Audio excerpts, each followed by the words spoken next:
Rufai, today is a very sad day. Well, good morning to you, viewers. Let's begin what's trending with the horrific news emanating from Kwara State, where a lawmaker, Saidu Baba Ahmed, is saying that almost 200 people were killed by terrorists after they violently attacked the villages of Nuku and Woro on Tuesday evening. According to the lawmaker, the terrorists invaded the area around 6 p.m. local time and set the King's Palace, shops, and homes on fire.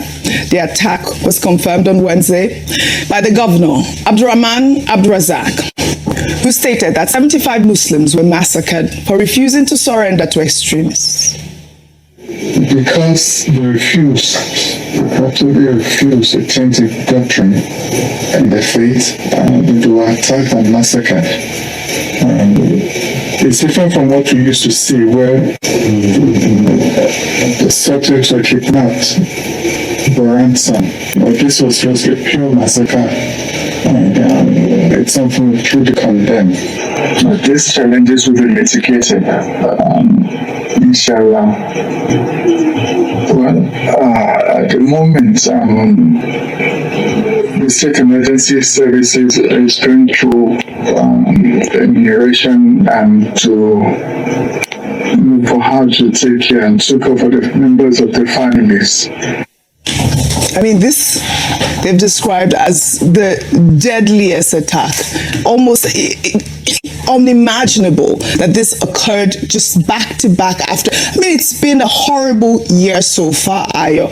I mean, the attack of this magnitude is really, really horrifying. May all of their souls rest in peace. And I'd like to take Farouk Perogi's post. I mean, that he released a statement. If we can pull up that statement, he wrote, "People familiar with what happened in the village of Woro and Kayama local government area said that the bloodbath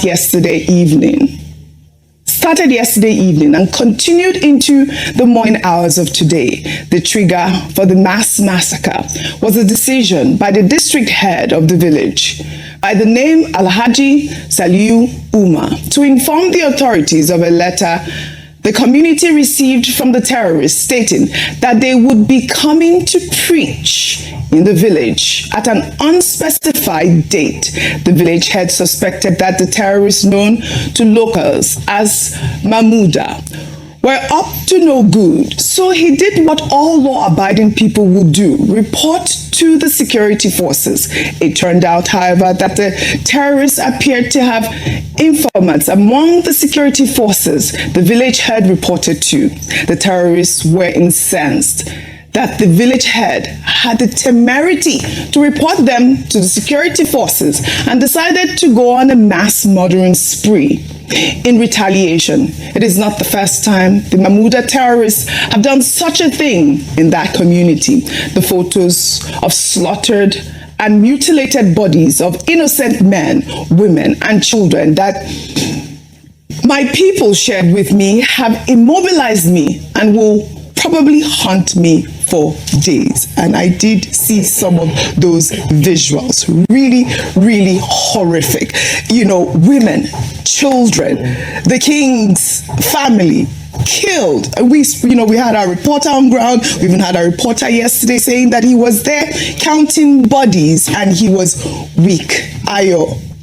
No, this is a very sad day for not just Kwara State, but for the whole of Nigeria. Yes. And a number of people have been talking about it earlier today, just corroborating what Mr. Farouk Perogi said. We had Alhaji Saliu himself come to speak about what happened. He described the fact that they had received letters ahead of time. Number one, this shows the brazenness of the terrorists, to the fact that they felt confident enough to write. It reminds me of the days when robbers would write to a neighborhood in some parts of Lagos and Nigeria and say, "We are coming," and nothing would be done. It also speaks to the inefficiency in this regard of security agents. It means it's almost an open dare to them. However, the military has continued to demonstrate their efforts to tackling insecurity, even though we're asking for more. Now, beyond that was that he went to report the matter as any uprighting citizen of the country and a community leader of his stature should have done. But what he met was a betrayal, a massive betrayal of trust, because someone within the agency, the GSS agency or the agency, the security agent, went to divulge this information to the enemies, who then, becoming upset, just what Mr. Parugui said. Yeah. And so there are no more things to address here. In the same way as we had with the school kidnappings, where someone leaked intelligence to the security operatives, and we said, who ordered the soldiers to withdraw? We don't have an answer to that yet. In the same vein, we're asking, who was the person that received intelligence information, and can we track the number of people in that chain who had information and begin investigation there? Let this not go. If not, we keep wasting our times. These are preventable deaths. Yes. These are preventable atrocities, because if something had been done following the letter that was written, perhaps we wouldn't be where we are today. Then beyond that is the fact that we must look at how, response time, because another thing that was asked this morning was, at what point were the soldiers called in? They were called at 5 p.m.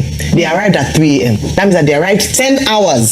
So what are the bottlenecks that were faced? With regards to emergency response, perhaps the number of deaths that were recorded would not have been recorded. It's a sad day for the community. Unfortunately, what this does is that it continues to spread fear amongst people in Kwara State and neighboring environments, and I dare say the whole of Nigeria, because the question is, who's next? If we're not arresting, if we're not prosecuting significantly, then Nigerians cannot go to bed with their two eyes closed that the government has security under control, and that's the sad situation. But the government say that they're on top of this. Let's see what they'll do after They are on top of it. This is the same question, the same Kwara State. This is the question a lot of people are asking.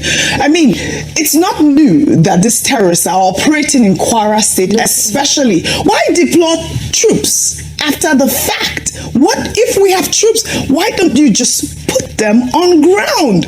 People have died needlessly. Someone's saying 200 people, 200 in one day.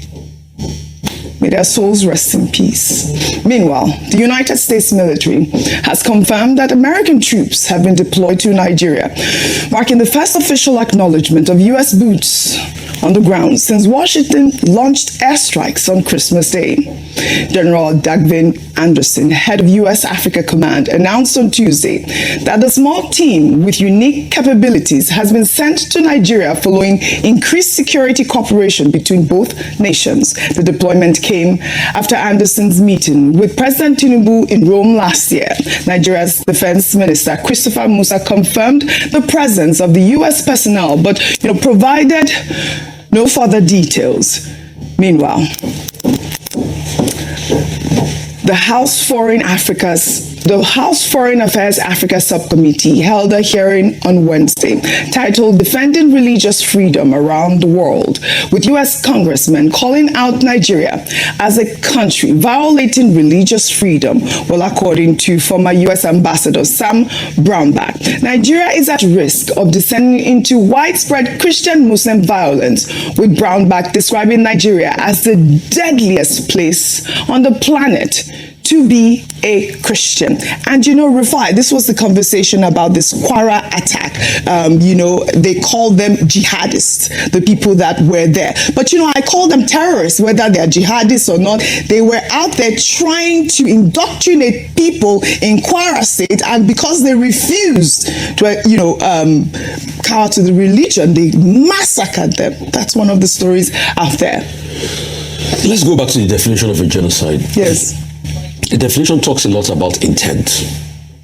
All right? In this case, in this massacre case, was there intent? Yes.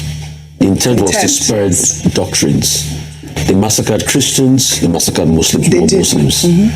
So can we all agree that this is genocide? Because you see, in also having this conversation, it's how we situate the conversation. A lot of people were trying to run around and deny, there's no Christian genocide. No, there's no.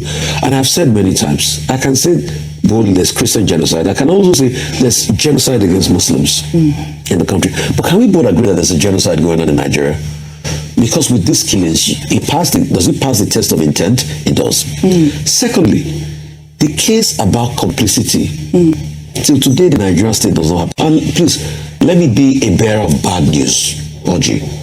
Attacks like this will happen again. God forbid.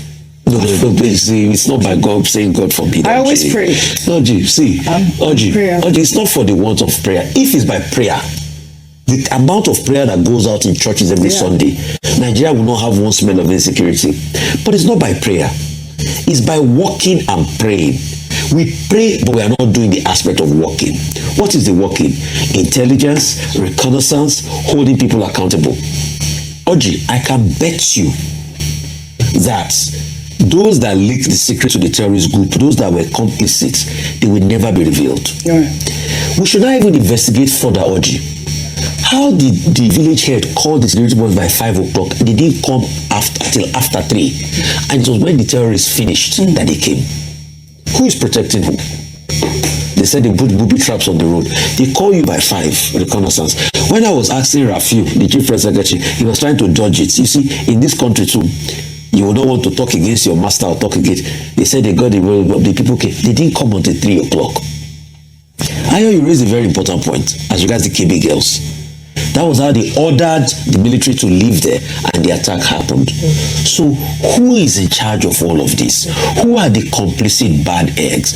Ojy, as long as we've not targeted the complicit bad eggs, it's going to happen again because it didn't only happen in Kwara, it happened in Katsina, it happened in other parts.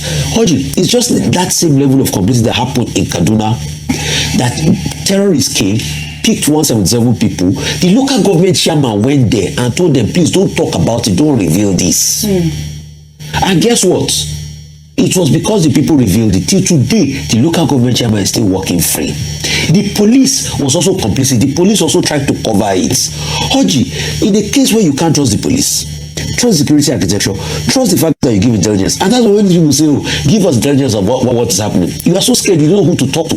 In a case you can't trust all of that, then there's the culture of complicity. Ojy, it will happen constantly again. See, I don't know who said it, but they cease to see that if an insurrection happens for more than 24 hours in the country, there's an element of complicity.